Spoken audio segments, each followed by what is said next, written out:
ওয়া আনা আসবি বিহি ইয়াদউ শাহওয়াতাহু ওয়া তাআমাহু। অর্থাৎ এই রোজা বান্দা আমার জন্যই রাখে আর এর পুরস্কার আমি নিজে দেব। তাহলে এখান থেকে আমরা স্পষ্ট যে আল্লাহ তাআলা যেহেতু নিজে এর পুরস্কার দেবেন, সেই হিসাবে সেটা অনেক বড়ই হবে, সেটা আশা করা যায়। যাই হোক, আজকে হচ্ছে ঈদুল ফিতর, এই সম্পর্কে কিছু আলোচনা করি। আল্লাহ তাআলা তিনি এই রমজান ফরজ করেছিলেন দ্বিতীয় হিজরিতে, আর সেই দ্বিতীয় হিজরি থেকেই এটা হয়ে আসছে, আজ থেকে 1400 বছর হতে চললো। তাই এই ঈদ যেটা, এর অর্থ হচ্ছে ঈদ মানে হচ্ছে ফিরে আসা। ঈদ মানে হচ্ছে ফিরে আসা। প্রত্যেক বছরে আমাদের মাঝে দুবার আসে, ঘুরে ফিরে আসে, সেজন্য এর নাম হচ্ছে ঈদ, অর্থাৎ ফিরে আসা। আর এই ঈদের দিনটা হচ্ছে খুশির দিন। এটা খুশি বিশ্বনবী সাল্লাল্লাহু আলাইহি ওয়াসাল্লাম বলেছেন। এবার সেই খুশিটা কেমন হবে বা তার আমল কি, সে সম্পর্কে আমাদের কিছু আলোচনা করতে হবে। বিশ্বনবী সাল্লাল্লাহু আলাইহি ওয়াসাল্লাম বলেন, আবি হুরায়রা রাদিয়াল্লাহু আনহু قال قال رسول الله صلى الله عليه وسلم صوموا لرؤيته وافطروا لرؤيته فإن غم عليكم فاكملوا العدة شعبان 30 মুত্তাফাকুন আলাইহি। আবু হুরায়রা রাদিয়াল্লাহু তাআলা আনহু তিনি বলেন, বিশ্বনবী সাল্লাল্লাহু আলাইহি ওয়াসাল্লাম বলেছেন, তোমরা চাঁদ দেখে রোজা রাখো আর চাঁদ দেখে রোজা ছাড়ো। সেজন্যই আমরা 29শে রমজান আমরা চাঁদ দেখেছিলাম, কিন্তু সেদিন আকাশে চাঁদ দেখা যায়নি। সেজন্য বিশ্বনবী সাল্লাল্লাহু আলাইহি ওয়াসাল্লাম বলেছেন যে এই আরবি মাস হচ্ছে 29 অথবা 30-এ, আর এটা চন্দ্র মাস চাঁদের হিসাবে গণনা করা হয়। সেজন্য যদি তোমরা চাঁদ না দেখতে পাও, যদি কোনো কারণে যদি আকাশ মেঘলা থাকে, এ কারণে দেখা গেল চাঁদ উঠেছে অথচ আকাশের অবস্থা ভালো না হওয়ার কারণে, মেঘাচ্ছন্ন থাকার কারণে যদি তোমরা না দেখতে পাও, তাহলে তোমরা এই মাসটিকে 30 পূর্ণ করে নাও, গণনা করে নাও, এরপর তোমরা ঈদ পালন করো। তো এজন্যই আমরা সেটা করেছি। যদিও বর্তমান যুগে টেকনোলজি অনেক উন্নত হওয়ার কারণে আমরা দেখতে পাই, তারপরও দেখা যায় যদি কোনো কারণে এই আধুনিক সভ্যতা যদি ধ্বংস হয়ে যায়, আবার যদি পুনরায় পূর্বে ফিরে যাওয়ার মতো অবস্থা হয়ে যায়, কোনো কারণে প্রাকৃতিক দুর্যোগ বা কৃত্রিম কোনো কারণে ধ্বংস হয়ে যায়, তাহলে বিশ্বনবী সাল্লাল্লাহু আলাইহি ওয়াসাল্লাম যেটা বলে গিয়েছেন সেটাই আমাদেরকে ফলো করতে হবে, যে আমরা সরাসরি নিজেরা চাঁদ দেখবো, যদি দেখতে পাই ভালো, আর যদি না দেখতে পাই তাহলে চলতি মাসটা 30 গণনা করে 30 তারিখ হয়ে যাবে, আরবি মাস 31-এ হয় না। সেজন্য 30টা পূর্ণ করে তারপরে আমরা ঈদ পালন করব, সেটাই আমাদের করা হয়েছে। হাদিসটি বুখারী এবং মুসলিম শরীফের হাদিস। আর ঈদের দিনের আমল, আন বুরাইদা তাআলা قال النبي صلى الله عليه وسلم لا يخرج يوم الفطر حتى يطعم ولا يخرج يوم الاضحى حتى يصلي।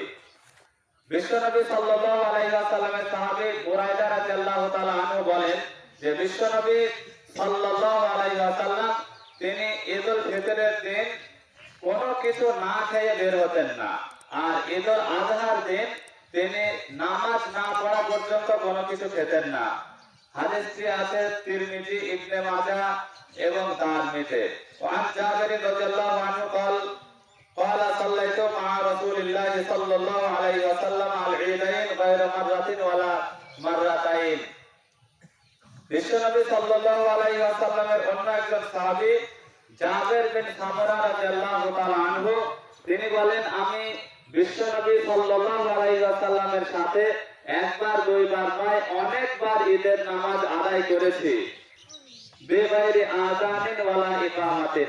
এই ঈদের নামাজের কোনো আযানও নেই, কোনো ইকামতও নেই, বিনা আযানে বিনা ইকামতে এই ঈদের নামাজ আদায় করতে হয়। আর এর নিয়ম হচ্ছে যে 7 আর 5, প্রথম রাকাতে 7 তাকবীর, দ্বিতীয় রাকাতে 5 তাকবীরে 12 তাকবীরে ঈদের নামাজ আদায় করাটা, এটা হচ্ছে সহিহ সুন্নাহ দ্বারা প্রমাণিত। অন্য হাদিসে আমরা আরো ডিটেইলসে জানতে পারবো আন ইবনে আব্বাসের আন্না নবী সাল্লাল্লাহু আলাইহি ওয়াসাল্লাম ইবনে আব্বাস রাদিয়াল্লাহু তাআলা আনহু, যাকে কোরআনের ভাষ্যকার বলা হয়, তিনি বলেন যে সাল্লা ইয়াউমুল ফিতরে রাকাতাইন, বিশ্বনবী সাল্লাল্লাহু আলাইহি ওয়াসাল্লাম ঈদুল ফিতরের নামাজ আদায় করতেন 2 রাকাত।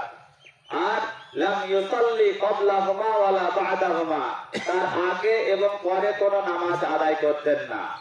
অনেক জায়গায় এরকম প্রচলিত আছে সাধারণ মানুষের মধ্যে, তারা ঈদগাহে আসার পূর্বে মসজিদে গিয়ে 2 রাকাত নামাজ পড়ে তারপরে তারা ঈদগাহে আসে, এরকম কিছু বিভ্রান্তিকর আমল দেখা যায়। তো এই হাদিসের দ্বারা প্রমাণিত হয়, যে হাদিসটি বললাম, এই হাদিসটি আপনার মুত্তাফাকুন আলাইহি বুখারী এবং মুসলিম শরীফে আছে, যে আল্লাহ রাসূল সাল্লাল্লাহু আলাইহি ওয়াসাল্লাম তিনি নামাজ আদায় করতেন, কিন্তু এই ঈদের নামাজের আগে এবং পরে কোনো নামাজ আদায় করতেন না। অন্য হাদিসে এসেছে যে নামাজ আদায় করার পর বিশ্বনবী সাল্লাল্লাহু আলাইহি ওয়াসাল্লাম বাড়ি গিয়ে 2 রাকাত নামাজ আদায় করতেন, ওটা আলাদা। কিন্তু ঈদগাহে আগে পরে বা ফজর থেকে নিয়ে ঈদের নামাজ পর্যন্ত কোনো নামাজ আদায় করতেন না। ইবনে আব্বাস রাদিয়াল্লাহু তাআলা আনহু হতে অন্য একটি হাদিস, আন ইবনে আব্বাস ক্বালা শাহিদতু মা রাসূলিল্লাহি সাল্লাল্লাহু আলাইহি ওয়াসাল্লাম ওয়া আবি বকর ওয়া উমর ওয়া উসমান রাদিয়াল্লাহু আনহুম ফাকুল্লুহুম কানু ইউসাল্লুনা ক্বাবলা আল খুতবাতি। এইখানে একটা আলোচনা আমাদের গুরুত্বপূর্ণ, সেটা হলো অনেকেই আমরা বলি যে ঈদের নামাজের আগে কিছু কথা বলা দরকার, বললেই বা কি হয়, কিন্তু আলেম ওলামারা বলে যে না, এটা বলা যাবে না, তাতে অনেক মানুষ ক্ষুব্ধ হয়ে থাকে। তো তাদের উদ্দেশ্যে বলি, হাদিসটি এসেছে বুখারী এবং মুসলিম, বুখারী শরীফের হাদিস। ইবনে আব্বাস রাদিয়াল্লাহু তাআলা আনহু বলেন, আমি আল্লাহ রাসূল সাল্লাল্লাহু আলাইহি ওয়াসাল্লামের সঙ্গে, আবু বকর সিদ্দিক রাদিয়াল্লাহু তাআলা আনহুর সঙ্গে, হযরত ওমর ফারুক রাদিয়াল্লাহু তাআলা আনহু সহ উসমান রাদিয়াল্লাহু তাআলা আনহু সকলের সঙ্গে আমি ঈদের নামাজে উপস্থিত ছিলাম। তারা করতেন কি, প্রত্যেককেই নামাজের পরে খুতবা দিতেন, ঈদের নামাজের পরে খুতবা দিতেন। এটা হচ্ছে বিশ্বনবী সাল্লাল্লাহু আলাইহি ওয়াসাল্লামের সুন্নাহ। সেজন্য ঈদের নামাজের আগে কোনো কথা বলা বা কোনো খুতবা দেওয়া, শ্রোতাদেরকে সম্বোধন করে, এটা সহিহ সুন্নাহ দ্বারা প্রমাণিত নয়। এবার ঈদের দিনের কয়েকটি সুন্নাহ গুরুত্বপূর্ণ, যেগুলো আমাদের সকলের পালন করা দরকার। হাদিসগুলো যদি সব বলি তাহলে অনেক লম্বা হয়ে যাবে। 10টা সুন্নাত আমি আপনাদেরকে বলছি, যে বিশ্বনবী সাল্লাল্লাহু আলাইহি ওয়াসাল্লামের সবগুলাই হাদিস দ্বারা প্রমাণিত। ঈদের দিনের একটা আমল হচ্ছে ভালো পোশাক পরা। ভালো পোশাক মানে এই না যে নতুন পোশাক কিনতেই হবে, নতুন পোশাক কেনা যায়, কিনলে ভালো। যদি অক্ষম হয়, না পারে, তাহলে তার পোশাকের মধ্যে থেকে যেটা ভালো সেটা পড়তে পারে। এর মানে এই নয় যে অনেকে দেখা যায় যে পয়সা না থাকলেও ঋণ করেও ঈদের পোশাক কেনে, কিন্তু এটা করার কোনো প্রয়োজন নেই। কারণ রমজানের রোজা রাখাটা হচ্ছে ফরজ, এটা কিন্তু ফরজ নয়, এটা সুন্নাহ কাজ। যদি কেউ নতুন পোশাক, ভালো পোশাক পরে ঈদগাহে আসে সেন্ট স্মেল লাগিয়ে, তাহলে এটা হচ্ছে সুন্নাহ। এরপর হচ্ছে গোসল করে ঈদগাহে আসা। 3 নাম্বার হচ্ছে ঈদুল ফিতরের দিন কোনো কিছু খেয়ে আসা। অন্য হাদিসে এসেছে বিশ্বনবী সাল্লাল্লাহু আলাইহি ওয়াসাল্লাম বিজোড় খেজুর খেয়ে আসতেন, 3টে, 5টা, 7টা, এরকম ভাবে বিজোড় খেজুর খেয়ে ঈদগাহে আসতেন। আর ঈদুল আজহার দিন তিনি না খেয়ে আসতেন। এরপর 4 নম্বর হচ্ছে সম্ভব হলে পায়ে হেঁটে আসা, যদি অনেক দূর হয় কিংবা দেখা গেল হেঁটে আসতে অক্ষম হয়, তাহলে যে কোনো যানবাহনে আসতে পারে, কোনো সমস্যা নাই। তবে যদি কাছাকাছি হয় আর সুস্থ থাকে, তাহলে পায়ে হেঁটে আসা সুন্নাহ। এরপর বিশ্বনবী সাল্লাল্লাহু আলাইহি ওয়াসাল্লামের একটি হাদিস, আন জাবির ক্বালা কানা নবী সাল্লাল্লাহু আলাইহি ওয়াসাল্লাম ইযা কানা আয়ামুল ফিতর খালাফাত তারিকি। ইবনে আব্বাস রাদিয়াল্লাহু, জাবির বিন আব্দুল্লাহ রাদিয়াল্লাহু তাআলা আনহু বলেন যে আল্লাহ রাসূল সাল্লাল্লাহু আলাইহি ওয়াসাল্লাম ঈদের দিন রাস্তা পরিবর্তন করতেন, এক রাস্তা দিয়ে আসতেন, অন্য রাস্তা দিয়ে যেতেন। এটা হচ্ছে একটা সুন্নাহ। এরপর 6 নম্বর হচ্ছে ঈদগাহে যাওয়ার সময় ঈদগাহ থেকে বাড়ি থেকে ঈদগাহ পর্যন্ত তাকবীর পড়তে পড়তে যাওয়া উচ্চ স্বরে। যে তাকবীর আমরা আগে তেলাওয়াত করছিলাম যে আল্লাহু আকবার লা ইলাহা ইল্লাল্লাহ ওয়াল্লাহু আকবার ওয়ালিল্লাহিল হামদ।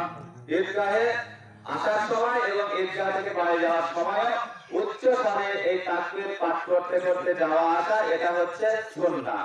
বিশ্বনবী সাল্লাল্লাহু আলাইহি ওয়াসাল্লাম করতেন। 7 নম্বর হচ্ছে খোলা মাঠে নামাজ আদায় করা। আর 8 নম্বর হচ্ছে খুতবা শোনা।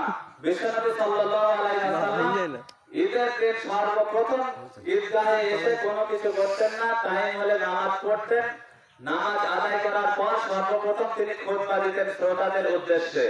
আর শ্রোতারা প্রত্যেকেই নিজ নিজ কাতারে বসে তারা খুতবা শুনতেন। তো খুতবা শোনাটা হচ্ছে সুন্নাহ। আর হচ্ছে ঈদের দিন একে অপরকে মোবারকবাদ জানানো, ঈদের সম্বর্ধনা করা বা তাদেরকে খুশি জানানো। সেটা কিভাবে হবে? আমরা দেখতে পাই অনেকে ঈদ মোবারক বলে, সোশ্যাল মিডিয়ায় এটা লেখালেখি করে, অনেকে ফেসবুক, হোয়াটসঅ্যাপ বা অন্যান্য সোশ্যাল প্ল্যাটফর্মে। বিশ্বনবী সাল্লাল্লাহু আলাইহি ওয়াসাল্লামের সাহাবায়ে কেরামরা একে অপরকে বলতেন তাকাব্বালাল্লাহু মিন্না ওয়া মিনকুম, অর্থাৎ আমার এবং আপনার পক্ষ থেকে আল্লাহ তাআলা কবুল করুন। কি কবুল করবে? আমরা যে 1 মাস রমজানের সিয়াম পালন করলাম, তারাবির নামাজ আদায় করলাম, কিয়ামুল লাইল আদায় করলাম, এরপর লাইলাতুল কদর, তারপর সেহরি, ইফতার, ইতিকাফ, এই যে বিভিন্ন আমল আমরা রমজান মাসে করলাম, আল্লাহ তাআলা এই আমলগুলো আপনার পক্ষ থেকে এবং আমার পক্ষ থেকে কবুল করুন।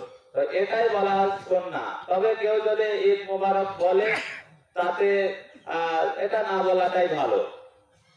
এরপর হচ্ছে ঈদের পর আগে বললাম যে বিশ্বনবী সাল্লাল্লাহু আলাইহি ওয়াসাল্লাম করতেন কি বাড়ি গিয়ে 2 রাকাত নামাজ আদায় করতেন।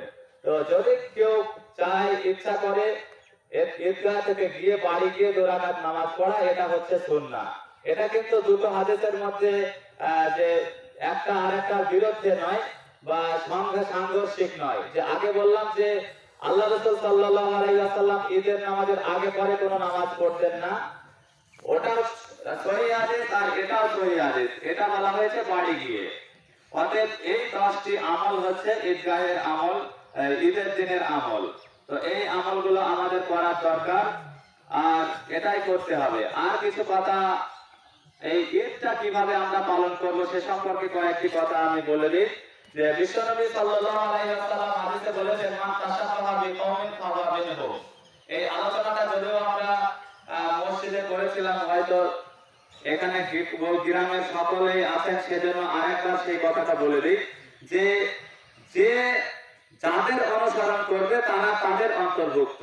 মান তাশাব্বাহা বিকওমিন, যদি কোন ব্যক্তি অন্য কোন সম্প্রদায়ের অনুসরণ করে ফাহুয়া মিনহুম, সে হবে তাদের অন্তর্ভুক্ত। এটা বলার উদ্দেশ্য হচ্ছে যে ঈদটা আমরা বিশ্বনবী সাল্লাল্লাহু আলাইহি ওয়াসাল্লাম এবং সাহাবায়ে কেরাম যেভাবে পালন করেছিলেন সেটা থেকে অনেকটা আলাদা হয়ে গিয়েছে। আমরা ভাবছি ঈদ মানে নতুন নতুন পোশাক পরা, ভালো ভালো খাবার খাওয়া, আনন্দ ফুর্তি করা। এই আনন্দটা আমরা বিভিন্ন ভাবে করে থাকি।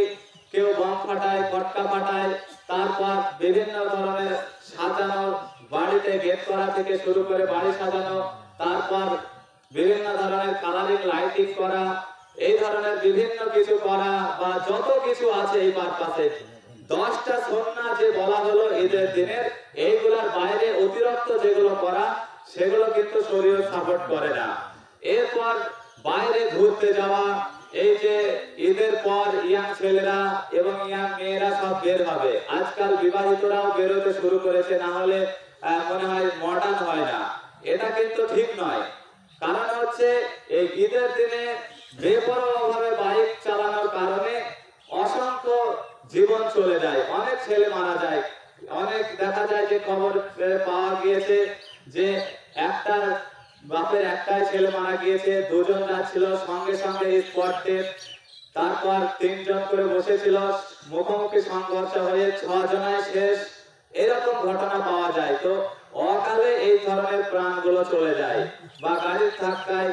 তো সেজন্য এই সব কাজগুলো যেগুলো করে আমাদের কোনো নেকি হবে না, কোনো উপকার নেই, এইগুলো করা যাবে না।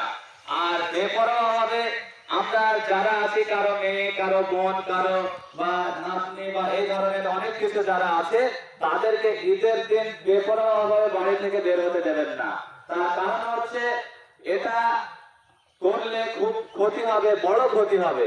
তার কারণ হচ্ছে আজকে যদি কেউ বের হয়, দেখা গেল অন্য জায়গা থেকে কোনো ছেলে এসেছে, তার সঙ্গে দেখা হলে তাদের পরিচয় হবে, এই হতে হতে আস্তে আস্তে জেনার সৃষ্টি হবে, ব্যভিচার হবে, হয়তো পালিয়ে গেল, বিভিন্ন ধরনের অনেক কিছু সৃষ্টি হতে পারে।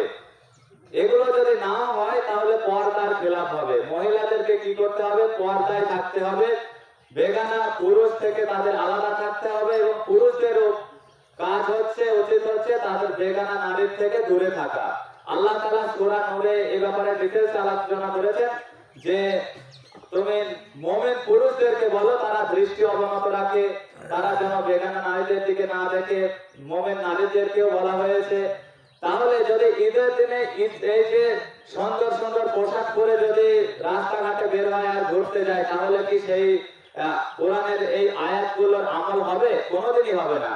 অতএব গোটা গ্রামের সমস্ত মানুষের কাছে আমার অনুরোধ, আপনারা আপনাদের বোন, কারো বা মেয়ে বা কারো নাতনি বা নিজের স্ত্রীও ভালোভাবে বোঝাবেন যে এটা করা সম্পূর্ণ অবৈধ, এটা করলে চরম পাপ হবে। তাই ঈদের দিনটা পরিবারের সঙ্গে বাড়িতে থেকে খুশি পালন করা, এটাই হচ্ছে ভালো। এবার আরেকটি হাদিস বলি। বিশ্বনবী সাল্লাল্লাহু আলাইহি ওয়াসাল্লাম তিনি ঈদের দিন কান্না করছিলেন। সাহাবায়ে কেরাম দেখে বললেন যে আল্লাহর রাসূল, আপনি বললেন যে ঈদের দিনটা খুশির দিন, আপনি যে কান্না করছেন, খুশির দিনে কান্না করাটা কেমন অন্যরকম মনে হচ্ছে। আল্লাহ রাসূল সাল্লাল্লাহু আলাইহি ওয়াসাল্লাম তিনি বললেন যে এই খুশি হচ্ছে সেই ব্যক্তির জন্য যার এই ঈদটা বা যে আমল এক মাস করা হলো, এই রোজাটা যার কবুল হয়েছে তার জন্য খুশি। আমি তো জানতে পারছি না আমার রোজাটা কবুল হয়েছে কিনা, এটাই খুশি। কিন্তু সেই খুশিটা আমরা কিভাবে পরিবর্তন করে ফেলেছি। এই যে অমুসলিমরা দুর্গা পূজা, কালী পূজা, তারপর হোলি থেকে শুরু করে বিভিন্ন ধরনের যে উৎসব করে, তারা ঘুরে বেড়ায় বেপরোয়া ভাবে, নারীরা ঘুরে বেড়ায়, তারপর পুরুষেরা একে অপরকে কেউ কেয়ার করে না, এই নারী না পুরুষ কার সঙ্গে কিভাবে যেতে হবে, কিভাবে ঘোরাফেরা করতে হবে, একদম পুরো বেপরোয়া ভাবে ঘুরে বেড়ায়। তো ওই চরিত্রটা বা ওই অভ্যাসটা আস্তে আস্তে মুসলিমদের মধ্যে চলে এসেছে। তো সেজন্য বলা হচ্ছে যারা অমুসলিমদের দেখা দেখি এইসব কাজগুলো করবে, তারা কিন্তু তাদের অন্তর্ভুক্ত হবে। তাই এগুলো থেকে সাবধান, এগুলো করা যাবে না। এরপর আর কয়েকটি কথা বলি। কিছু মানুষ সমাজে থাকে, যেটা সব সমাজেই হয়তো থাকে, কিছু মানুষ যারা সমাজ থেকে বিচ্ছিন্ন থাকতে চায়, তারা বিচ্ছিন্ন থাকতে পছন্দ করে। সে ব্যাপারে আল্লাহ তাআলা